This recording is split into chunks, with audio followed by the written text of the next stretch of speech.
Good morning mga kaminten. So umaga na mga kaminten, di pa rin sila natapos mga kaminten. So ganun talaga ang buhay maintenance mga kaminten o repair. Pag may trouble mga kaminten is kailangan tapusin para bumalik sa energize. Kung di talaga kaya nila mga kaminten is pwede naman bukas na din yan mga idol kasi wala din silang tulog mga idol. So mahirap, kailangan talaga patient lang sa pag trouble nito mga idol. Kung mainit yung ulo mo mga idol is wala na, huwag ka nang magtrabaho mga kaminten o mga idol kasi ang hirap nito mga idol. Kailangan talaga patient, marunong ka sa mga ganyan. Hindi to pwede padali-dali mga kaminten kasi mahal to, mahal. So yan po ang buhay maintenance o buhay technician mga idol. So mahirap to mga idol. So sa paningin nyo is lang mga idol, madali lang gawin pero sa actual yan mga idol is mahirap yan mga idol. Depende na yun sa diskarte mo mga idol kung paano mapadali yung mga idol. So ayan, hindi tinanggal na yun mga bolt mga idol para makuha na yung bearing mga idol. Kasi wasak na yung bearing mga idol, kailangan palitan at saka yung buong yelo na yan mga idol tanggalin yan lahat mga idol. Kaya tiningnan nila kung paano.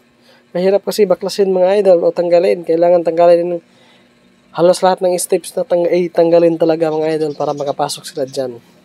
So hinahanap din nila mga kaminten yung tools kasi nahulog dun sa baba. Kaya tinanggalan yan ng steps. Ayan mga idol, tingnan nyo mga idol, diba? Dalawa lang sila mga idol, ako assist lang. Hinahanap ni Idol Richie. Ayan. Hinahanap ni Idol Archie yung mga idol. Tingnan nyo pati ito si Felix mga idol. Ayan. Ang galing nila mga idol. Kailangan teamwork talaga sila mga idol, di ba? Teamwork is the best kasi mahulog yung mga idol sa ilalim tornilyo. Kaya ganun, kailangan silang dalawa yung maghawak kabilaan. So, ayan. Thank you so much for watching guys. Don't forget to follow, like, and share sa ating profile para updated kayo sa ating mga bagong uploads. Bye-bye. See you in my next video. I love you all. I love you all. Babush, babush. Ayan. Matagal pa yan natapos mga baka mga sunod na araw mga idol. I-post natin ito mga idol pag mag-energize na to o matapos na lahat mga idol. Ayan ulit. Maraming salamat ulit sa lahat ng team na pumunta sa aking bahay. Don't skip ads po mga idol. Malaking tulong ngayon sa atin mga idol. Ayan, thank you so much. See you in my next video ulit. Babush, babush, babush. I love